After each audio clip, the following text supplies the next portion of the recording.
Boa noite a todos, boa noite, meus queridos e amados filhos terrenos, que o nosso Mestre Jesus possa estar conosco nessa assembleia, para que a gente possa aprender um pouquinho mais sobre as energias maravilhosas que o nosso Senhor Jesus nos trouxe há tanto tempo e que a gente tenta continuar aprendendo um pouquinho para melhorar um pouco mais ainda o nosso ser, que é o nosso objetivo aqui, né?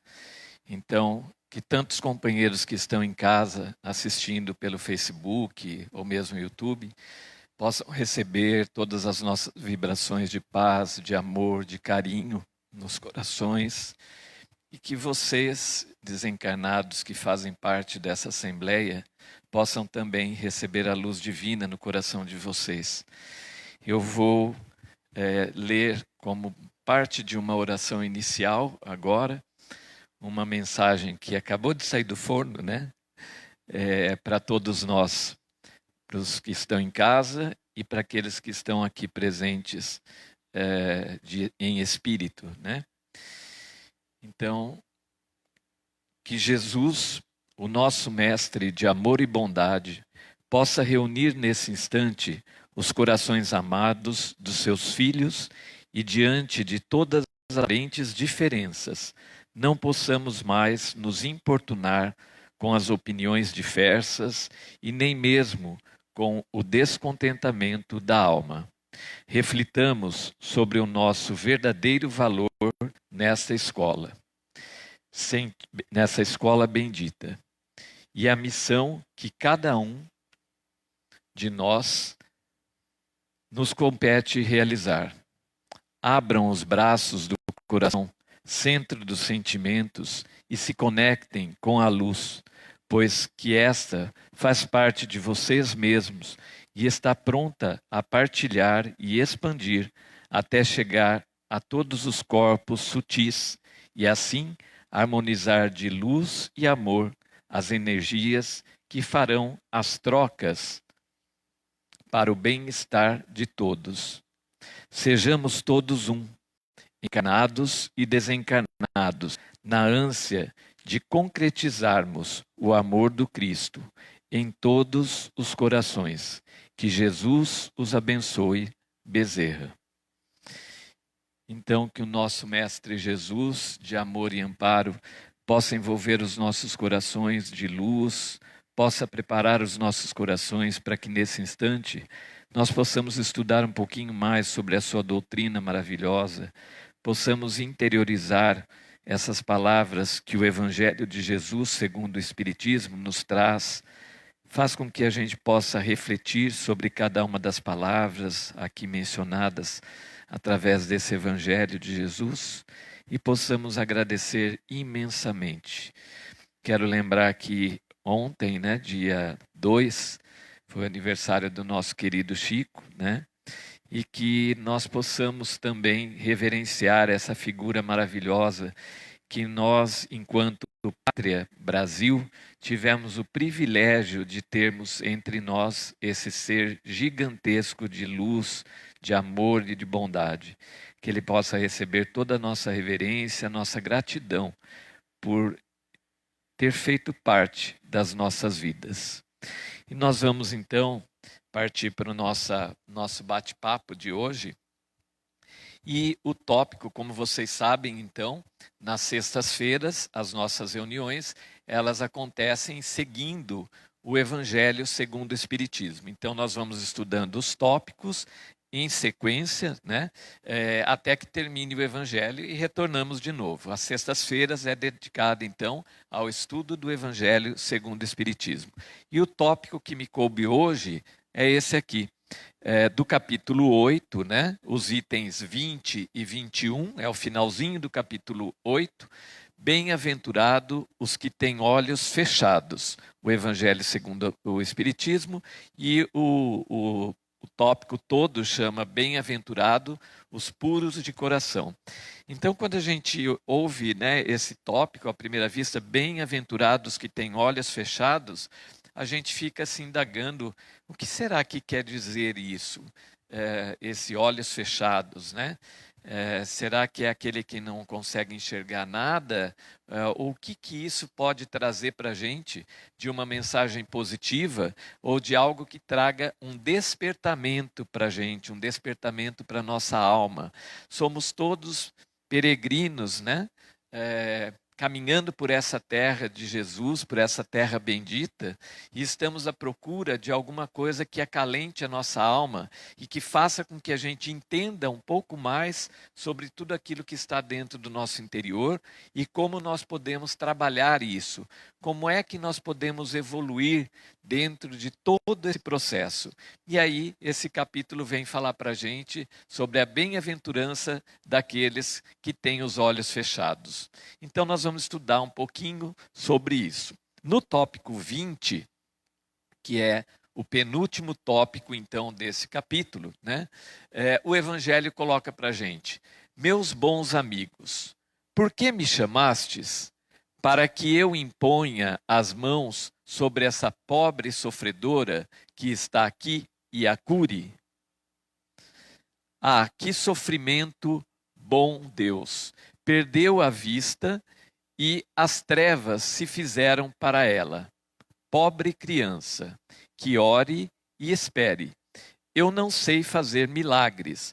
Eu, sem a vontade do bom Deus, todas as curas que obtive e que conheceis não se atribuem senão àquele que é o Pai de todos nós.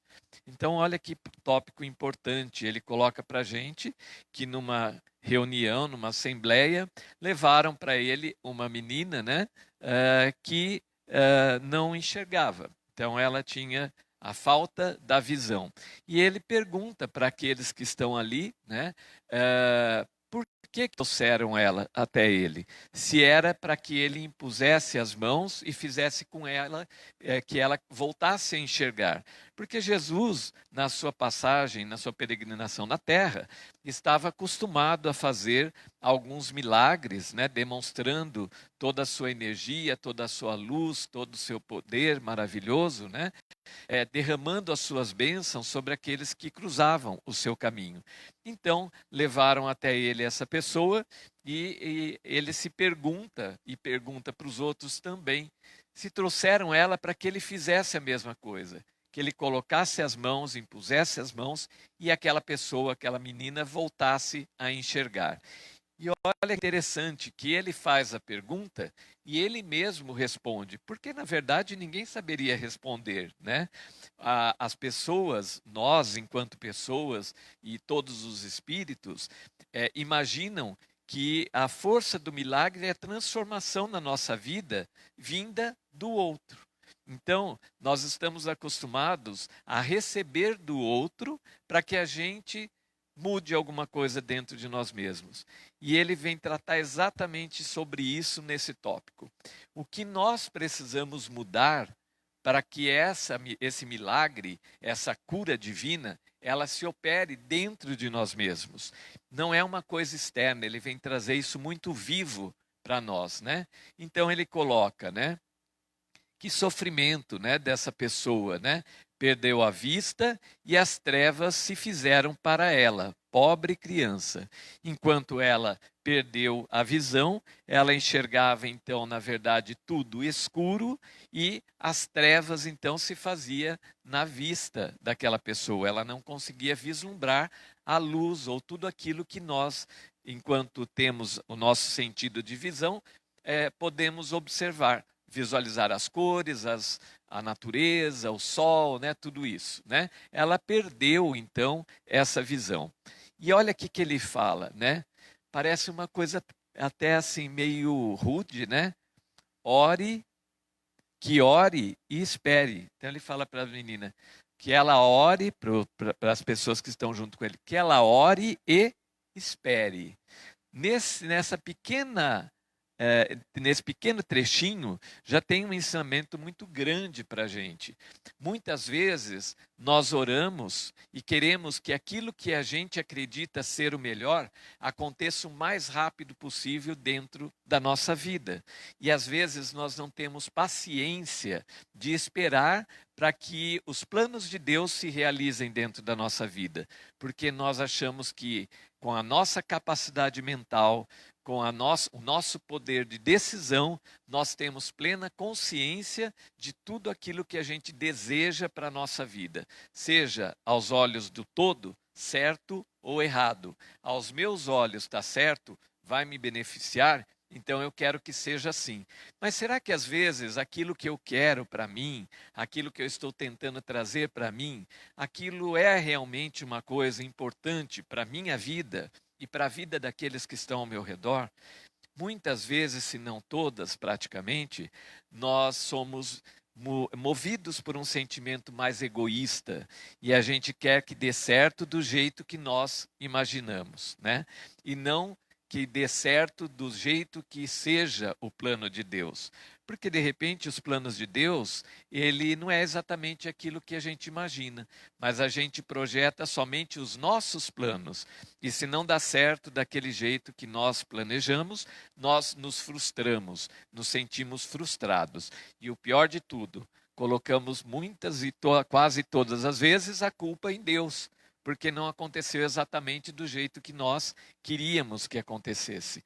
Mas será que realmente era para acontecer? Então, muitas vezes, nós temos sim que orar, agir para que aquilo que a gente quer, que aquilo que a gente deseja, tome forma, mas a gente também tem que dar o tempo da espiritualidade para que aquilo possa se concretizar na nossa vida daquela forma ou com algumas modificações.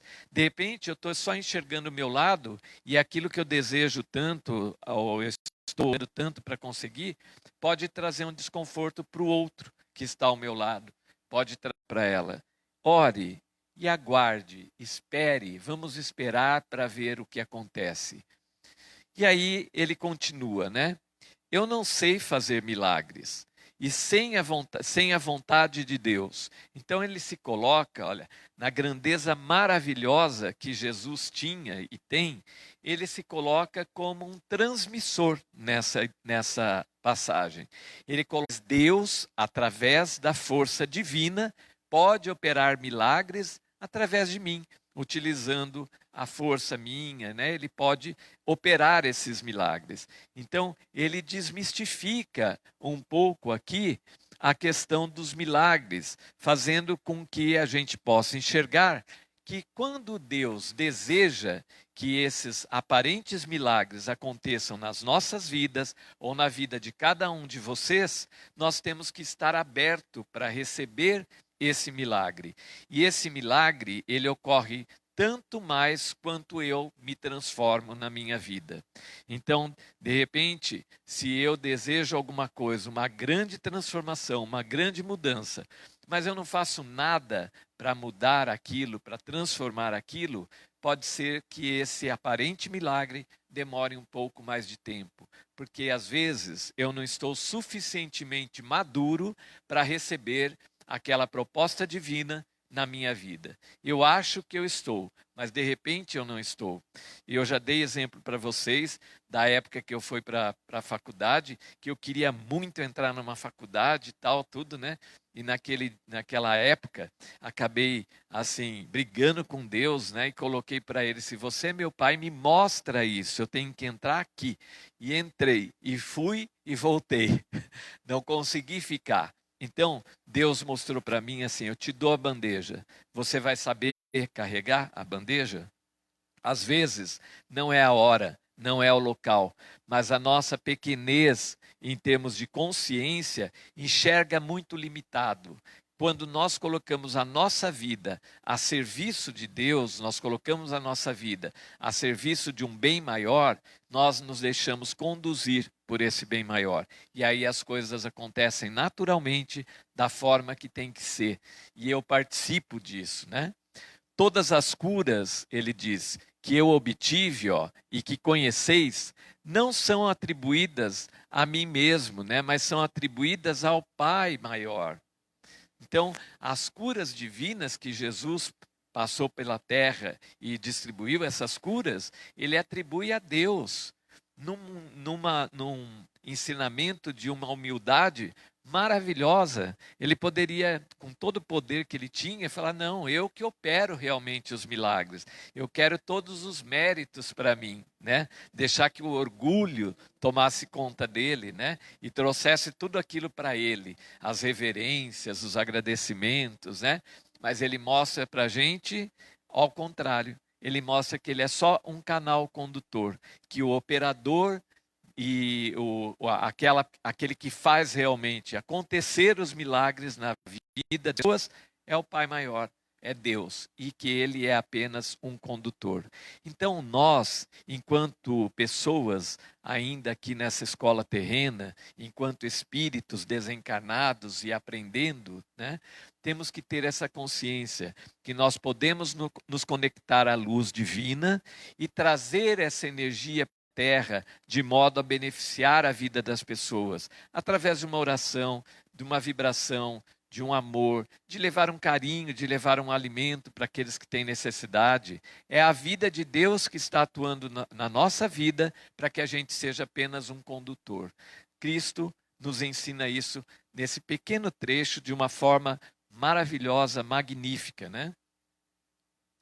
Nas vossas aflições, voltai sempre os vossos olhos para o céu e dizei do fundo do coração: meu Pai, curai-me, mas fazei que a minha alma doente seja curada antes das enfermidades do corpo, que a minha carne seja castigada se necessário, para que a minha alma se eleve para vós com a brancura que possuía quando a criastes. Olha que coisa linda e maravilhosa que ele fala aqui para a gente.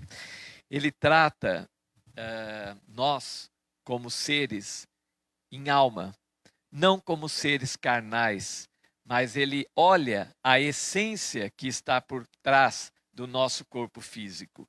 Ele olha a nossa alma e ele coloca aqui para a gente, né, que essa cura aconteça antes no nosso corpo espiritual, ou seja, na nossa alma, e que essa cura acontecendo na nossa alma, ela se expanda e se manifeste no nosso corpo terreno. Nós costumamos fazer o contrário, né? Quando a gente vai buscar uma cura, através de uma medicação, através de uma oração ou qualquer coisa, o que nós fazemos? Está doendo aqui, eu tenho uma ferida aqui, eu tenho uma doença, um machucado aqui, né? E eu vou lá buscar a cura para aquela doença. Será que eu não preciso olhar um pouquinho mais profundamente dentro de mim mesmo e enxergar o que é que está doente? Por que é que eu estou manifestando aquela doença na minha vida? Será que é o meu corpo que tem aquela ferida? Ou será que às vezes é uma chaga grande que existe lá no meu campo áurico, lá na minha alma e que está agora saindo para fora? Eu estou conseguindo exteriorizar para que ela seja curada. Se nós enxergarmos de uma forma diferente, então nós vamos estar crescendo espiritualmente, sabendo que quando nós estamos em busca da cura, nós não estamos em busca da cura física, nós estamos em busca da nossa alma, para que o nosso corpo físico se manifeste perfeito e maravilhoso também, como ele foi criado. Então, olha aqui, ele coloca para a gente, né, olha, que a alma, a nossa alma, ela se eleve para vós com a brancura que possuía quando a criastes. Por isso, gente, é que para Deus não existe diferença entre os seus filhos. Não existe diferença entre o rico, o pobre, o branco, o amarelo, o negro. Não existe diferença naquele que aparentemente é bom e naquele que é ruim, né? Aquele que cometeu alguns deslizes na vida dele. Para Deus, não existe essa diferença, porque ele criou a alma daquele ser branca, pura, perfeita, né? Quer dizer, sem nenhum resquício de coisas negativas. Mas ao passar ao longo das nossas encarnações, nós distorcemos a nossa alma e esbarramos em algumas coisas e acumulamos isso dentro do nosso eu. E aí a nossa alma às vezes se torna um pouco entorpecida por tudo aquilo que nós absorvemos nas nossas passagens por essa vida. E então Jesus, quando coloca e dá essa explicação, ele coloca para a gente, na verdade, assim: acorda, não é o seu corpo físico que está ruim, não é o seu corpo físico que está doente, mas é a sua alma que clama pela cura. Então, volte os olhos para dentro de você, e nós estamos num momento muito propício para isso, né? Voltar os olhos para dentro de nós mesmos, procurar observar o que é que nós precisamos mudar ainda dentro de nós mesmos. Por que é que nós estamos passando momentos tão difíceis? Será que esse amor que Jesus plantou, que Deus plantou dentro da nossa alma, no seu processo de criação, ele não foi completamente turvado por todas as situações que nós vivenciamos? E agora está na hora da gente passar um paninho e a gente renascer dessas cinzas como almas perfeitas e maravilhosas? A alma, que essa palavra alma, né? Ela é tida em todas as religiões, se referem à alma. Uma num sentido, outra em outro sentido, mas se referem como um acesso para o nosso interior.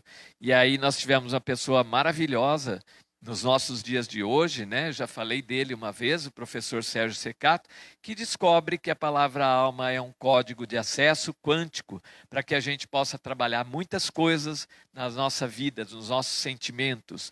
Então, essas palavras, essas coisas já existiam muito tempo atrás, mas os nossos olhos estavam fechados e nós não conseguíamos enxergar.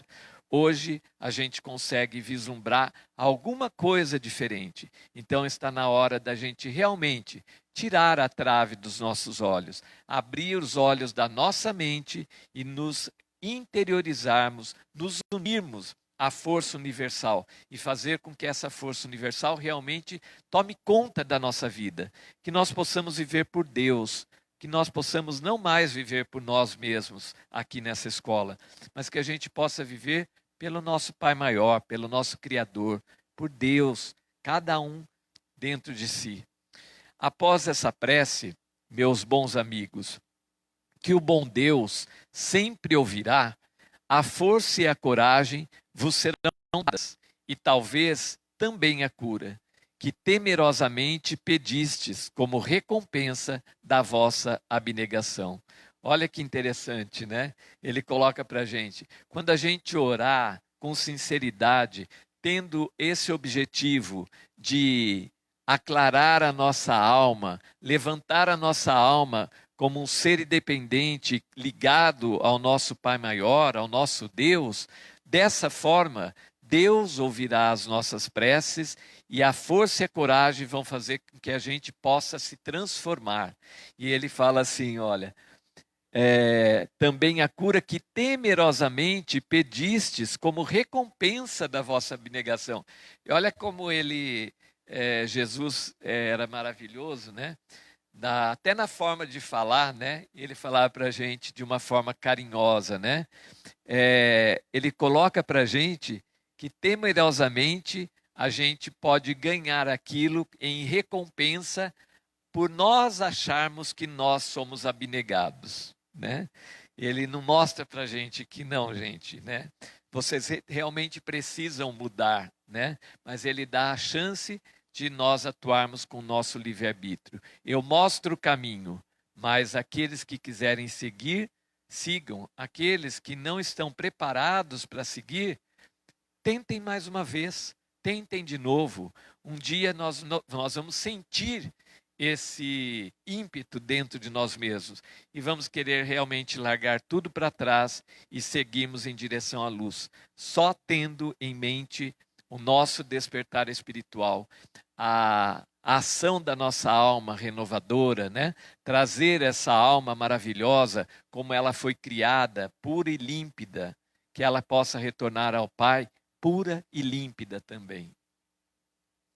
Mas desde que aqui me encontro, numa assembleia em que se trata, sobretudo, de estudar, eu vos direi que os que estão privados da vista deveriam considerar-se como os bem-aventurados da expiação.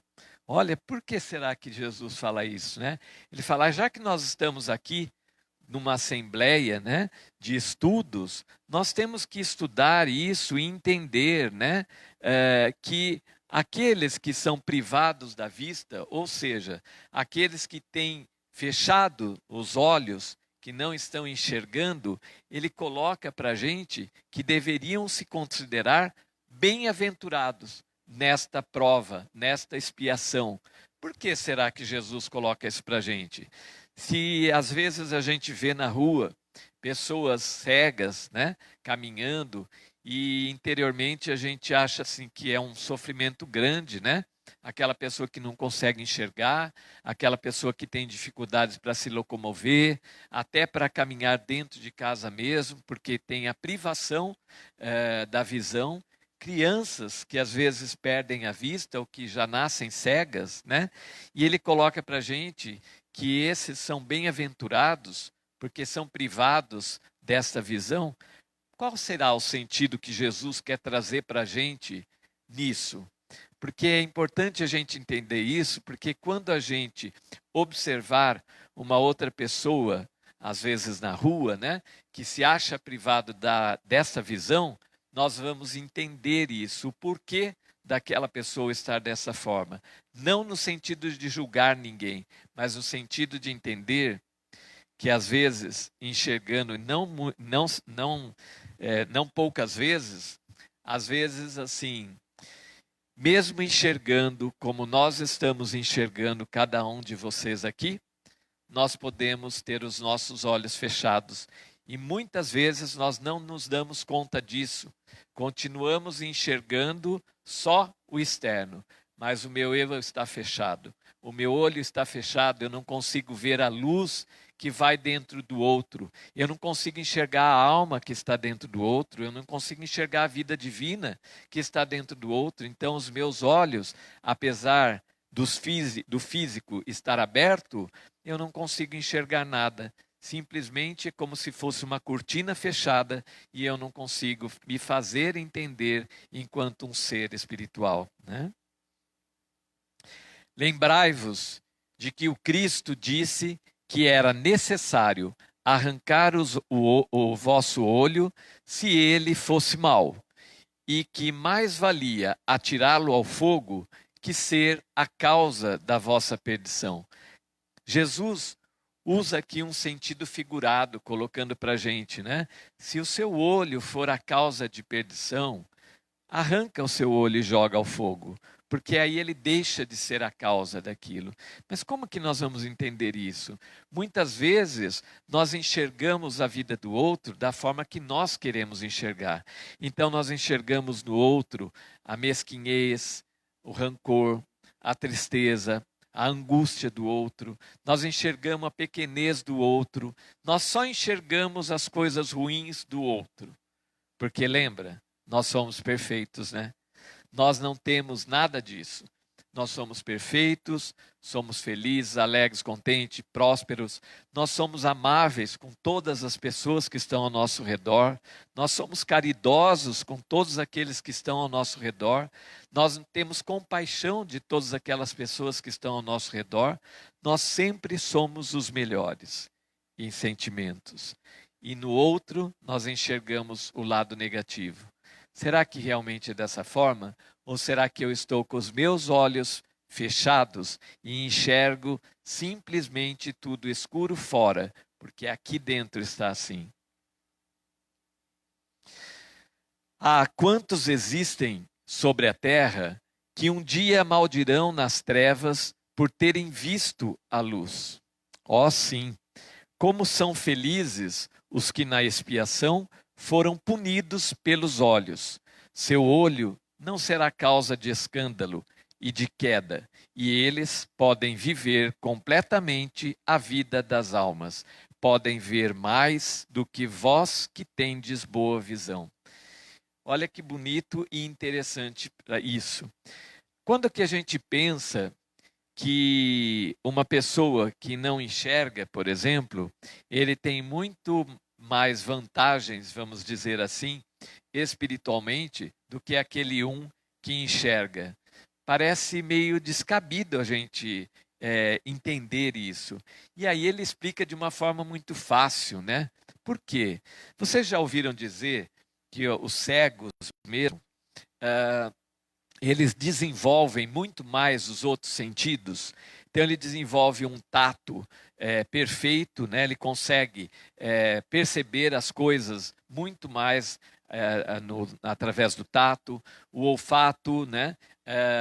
Ele consegue perceber através dos sentidos aquilo que às vezes nós, enquanto enxergando, não conseguimos perceber. Às vezes, mesmo com os olhos abertos, nós vamos pegar algum objeto, algumas coisas, e temos dificuldade de sentir direito a textura, o que significa aquilo. Se nos é colocado então uma venda nos olhos e colocar vários objetos para que a gente toque, nós vamos ter algumas dificuldades para entender a textura daquilo e o que aquela textura pode significar. Aquele que está privado da visão já há muito tempo, ele desenvolve esse sentido e ele enxerga muito mais do que aquele que às vezes enxerga, né? Então, ele fala aqui para a gente, ó, essas pessoas, elas passam a ver as almas. Então, quando eu estou conversando com você, eu não estou enxergando o seu eu externo, mas eu estou enxergando o seu eu interno, eu estou enxergando a sua vida, eu estou enxergando a sua luminosidade ou a sua escuridão, eu estou enxergando a sua essência. Então, nós precisamos aprender a enxergar a essência das pessoas, enxergar a nossa própria essência. Quando nós enxergarmos a essência verdadeira do outro, tudo se acaba. As guerras se acabam. Por quê? Se eu enxergar a essência verdadeira do outro, eu reconheço que a vida de Deus está morando ali dentro. E aí, a minha guerra, o meu canhão, a minha boca, ele se fecha. Porque como é que eu vou agredir Deus que está na frente? Eu estou reverenciando essa vida divina. Então, quando eu percebo a essência divina no outro, eu me harmonizo com o todo e comigo mesmo. E tudo se torna harmonia. Por isso é importante o treinamento para que a gente desenvolva esses sentidos, mesmo enxergando, que a gente possa ser como um cego. Mesmo enxergando, nós possamos ter esse sentido aguçado e enxergarmos a essência divina que está no outro, né?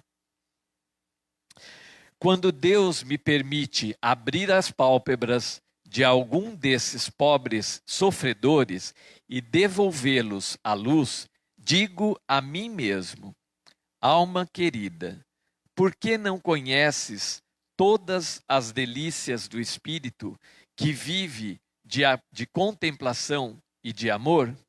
Então, olha o que ele fala. Quando ele devolvia a visão para alguma pessoa que estava cega, ele se perguntava a ele mesmo, né? Olha, alma, ele conversava com a alma daquela pessoa. Alma querida, por que não conhece as delícias do Espírito, que é livre, né?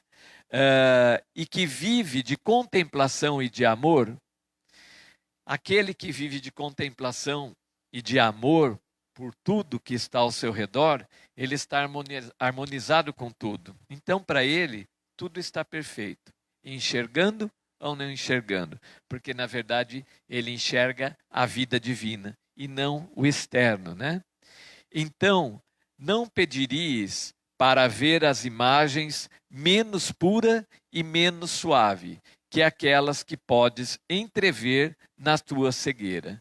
Então, olha aqui também, ele fala para a gente, quando a gente desperta, não tem mais importância, né?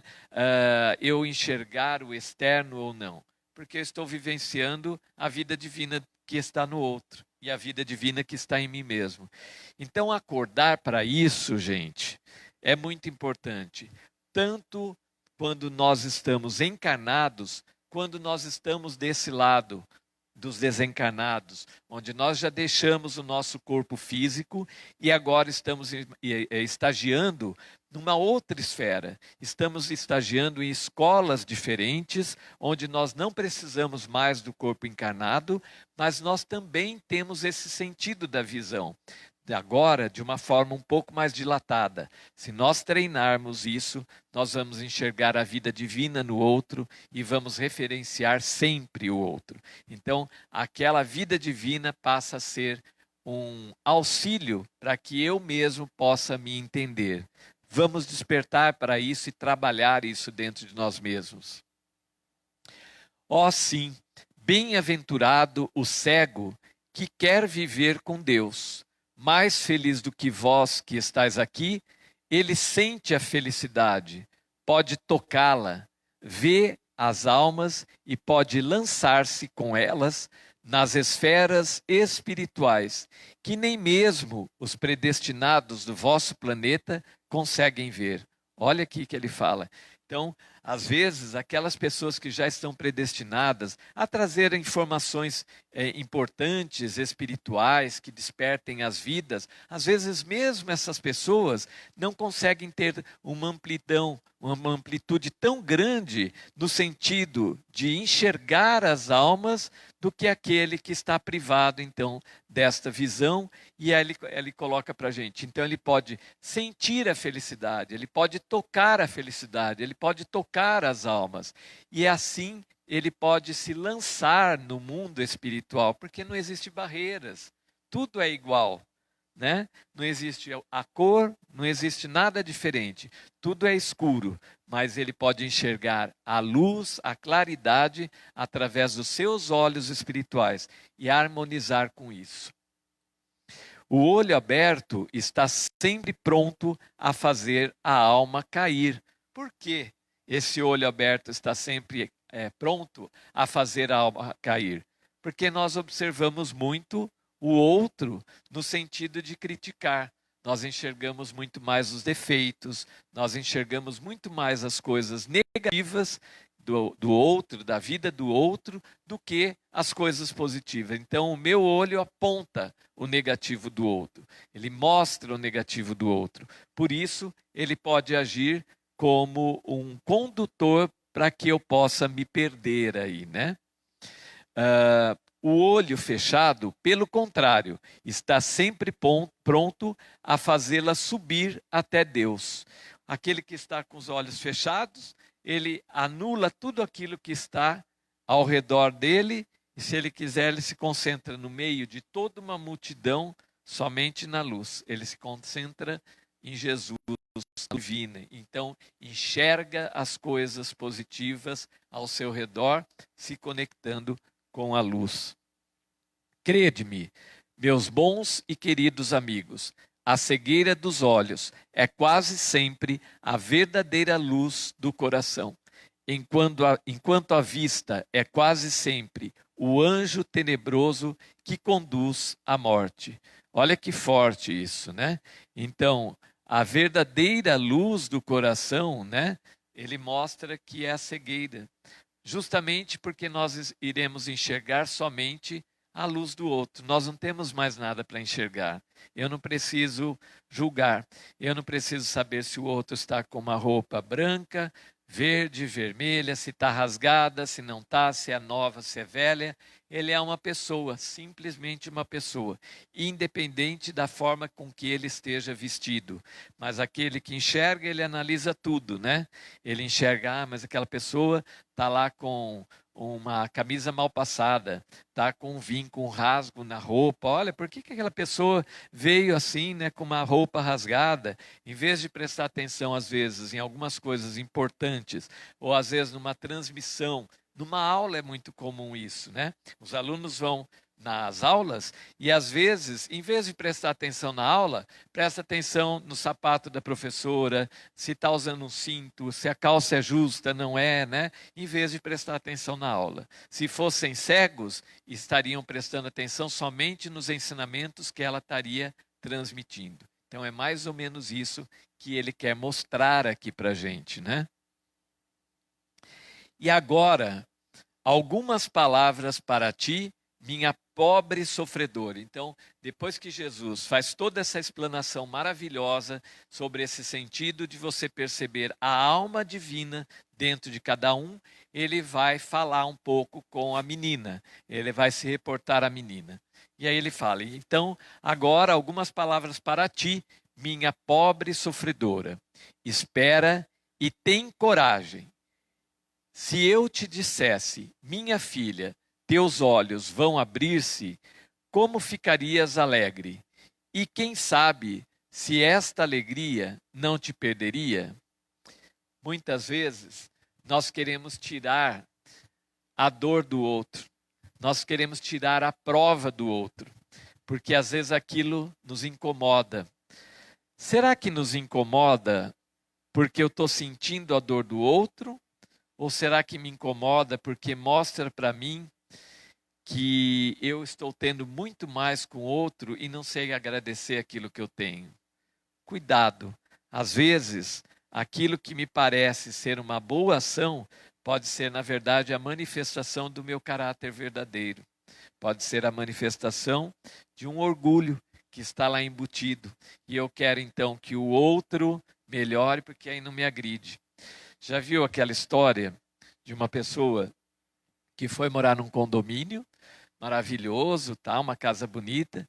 De repente, ela abre a porta, a janela do fundo do quarto dela, né, daquela casa maravilhosa, e do outro lado do muro tem um lugar assim mais pobre, uma favela ou casas muito ruins, né, pessoas sofridas vivendo ali. E aquilo agride ela. Por que será que agrediu ela? Pela dor daquele que está passando por aquela situação? Ou porque mostrou tudo aquilo que ela tem e que ela está deixando de dar para o outro? Principalmente o amor. Tomar cuidado, né? Então ele fala, às vezes, pode ser que se eu te devolvesse a visão, fosse uma forma de você se perder. Então, por isso que ele fala, cuidado, espera, né? Ore e espera com coragem. Tem confiança no bom Deus, que fez a felicidade e permite a tristeza. Farei tudo o que me for permitido em teu favor, mas por tua vez, ora e, sobretudo, pensa em tudo o que venho te dizer. Antes de me afastar, vós todos que estáis aqui, recebei a minha bênção. Então aqui ele fala, pensa em tudo que está acontecendo, faz uma autoanálise, aquilo que Santo Agostinho falava para a gente, ore todos os dias para dentro do seu interior, veja aquilo que você acertou, aquilo que você errou, o que eu preciso mudar na minha vida, dessa forma eu estou trabalhando para o meu crescimento, né? Mas ele, na sua bondade maravilhosa, fala, antes de eu ir embora, antes de eu me afastar, vós todos que estáis aqui, recebei a minha bênção. Quando nós estamos reunidos numa grande assembleia como essa assembleia externa, né, de casa, e essa dos espíritos que estão aqui, nós podemos pensar nisso. Antes que Jesus vá embora, nos momentos finais das nossas preces, nós vamos sentir essa vida divina dentro de cada um de nós. E isso vai nos dar coragem para que a gente possa enfrentar os nossos próprios medos, as nossas próprias inseguranças e promover o processo de mudança dentro das nossas vidas, cada um de nós. No tópico 21, que é o último, né? Ele coloca numa nota, né? Quando uma aflição não é a consequência dos atos da vida presente, é necessário procurar a sua causa numa vida anterior. Isto que chamamos caprichos da sorte, nada mais são do que efeitos da justiça de Deus. Ele não aplica punições arbitrárias, pois quer sempre que entre a falta e a pena exista correlação. Se na sua bondade lança um véu sobre os nossos atos passados, entretanto, nos aponta o caminho ao dizer: quem matou pela espada perecerá. Palavras que podemos traduzir assim: somos sempre punidos naquilo em que pecamos. Se, pois, alguém é afligido com a perda da visão, é que a vista foi para ele uma causa de queda. Então, às vezes, aquela perda da visão pode ter sido, em uma outra situação, uma causa daquele ser não ter conseguido alcançar a luz. Mas aí a gente, com o nosso sentido, vai fazer o quê? Então todo aquele que é cego, ele é inferior ou ele errou no passado, porque eu tenho o poder de julgamento, né? E aí ele coloca aqui para a gente, né? Talvez também tenha sido causa da perda da vista para outro.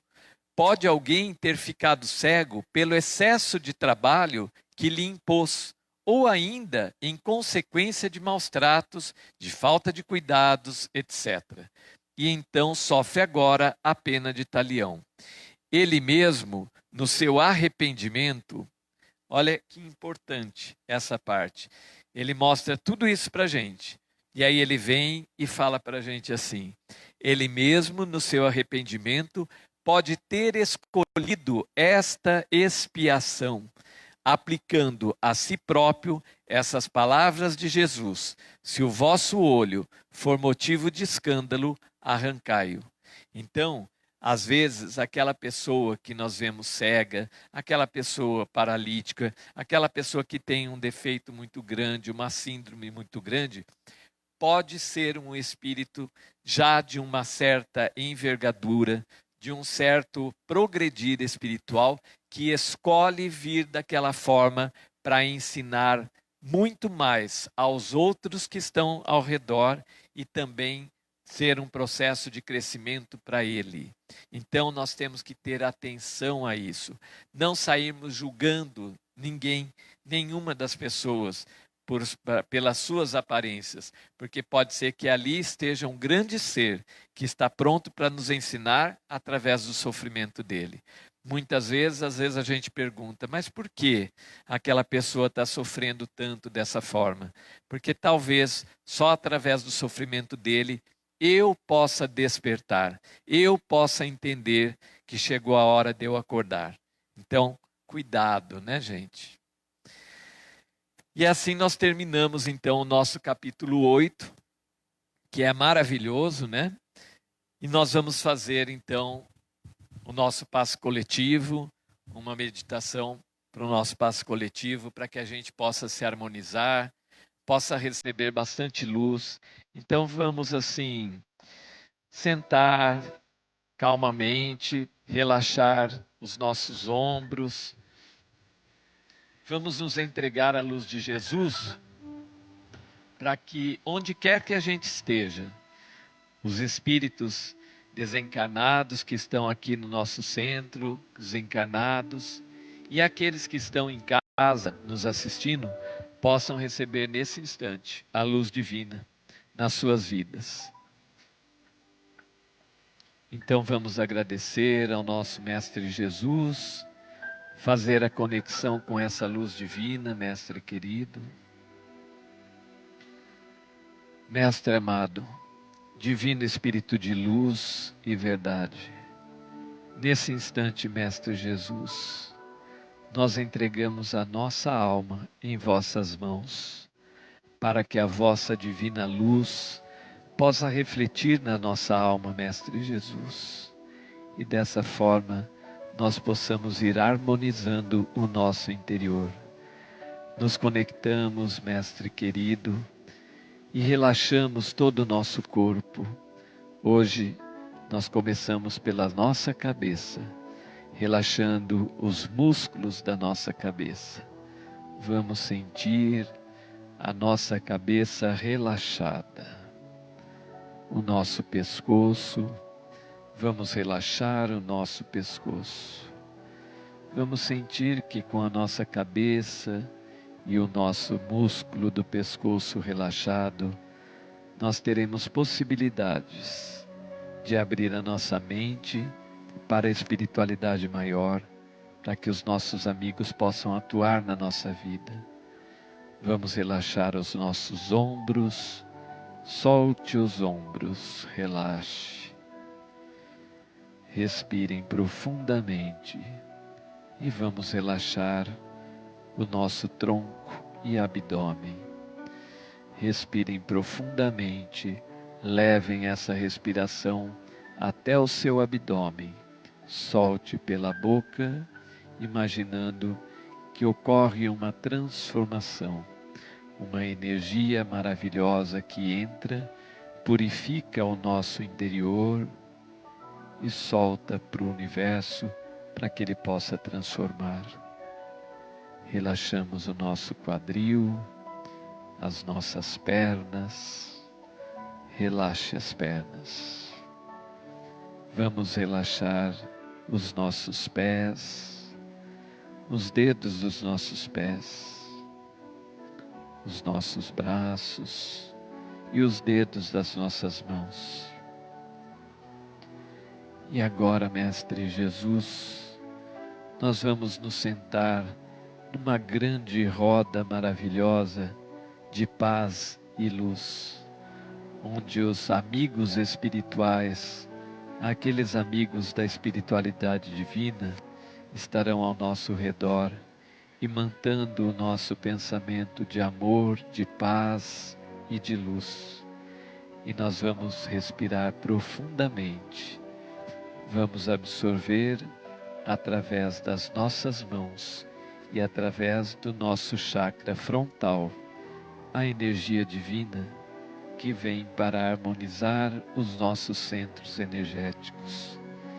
Nós vamos harmonizando os nossos centros energéticos, agradecendo a Deus, agradecendo ao Mestre Jesus, a oportunidade que tivemos de estarmos juntos, reunidos nessa escola divina. Obrigado, Mestre Jesus, por poder fazer parte desta grande família espiritual e porque a sua luz divina, através dos mentores espirituais, possam atuar na nossa vida, Mestre Jesus.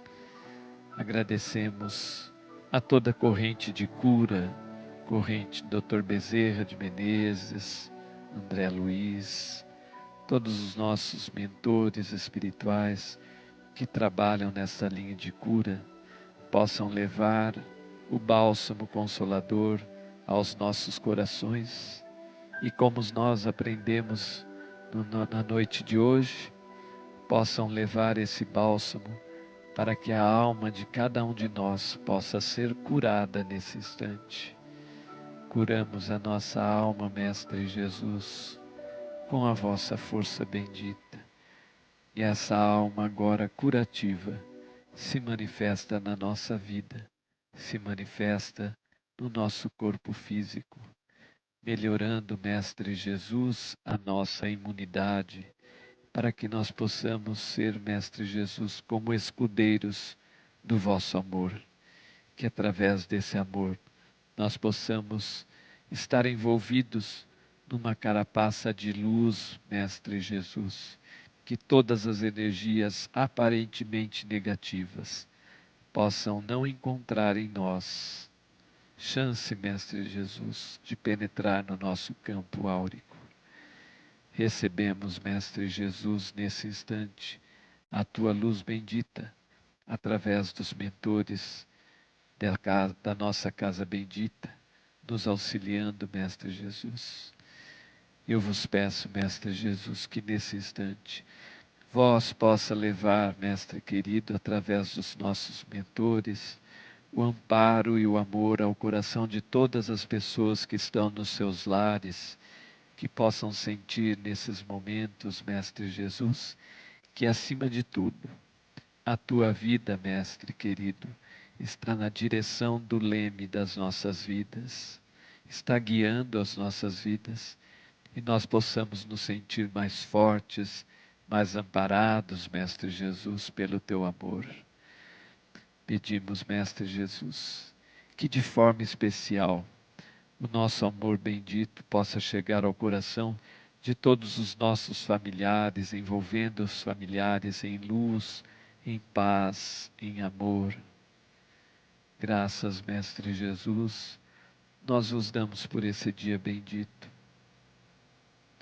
Que o nosso Mestre Divino, fazendo parte da nossa vida, possa fazer com que a nossa luz reflita no nosso dia a dia e no coração daqueles que entrarem em contato conosco, que nós possamos fornecer energia para que essa centelha divina possa ser despertada no coração do outro Mestre Jesus. Possamos ser apenas condutores do vosso amor bendito. Graças, Mestre Jesus, nós vos damos pela oportunidade de estarmos aqui juntos, reunidos, encarnados e desencarnados. E nesse instante, como uma luz bendita, nós recebemos a sua força, respiramos profundamente, absorvemos toda essa energia. Graças, Senhor Jesus. Graças a Deus, Senhor. Nós vos agradecemos pela oportunidade de mais uma vez estarmos juntos, Mestre Jesus. Que todas as pessoas em seus lares possam sentir a vibração do teu amor atuando na vida de cada um, Mestre querido. E assim, Mestre querido, nós nos despedimos na sua paz, na sua luz, que todos nós possamos ser como chamas acesas do teu amor, a iluminar cada um dos cantos dessa nossa terra bendita, Mestre Jesus. Graças, Senhor Jesus. Nós vamos aos poucos, voltando para o nosso eu, mexendo os nossos pés, os dedos dos nossos pés, as nossas mãos, os dedos das nossas mãos. Mexam o pescoço, mexam o pescoço e a cabeça. E agora vamos respirar profundamente, soltar toda a energia e vamos nos conectar com o nosso eu no aqui e agora. Obrigado, Mestre querido, muito obrigado.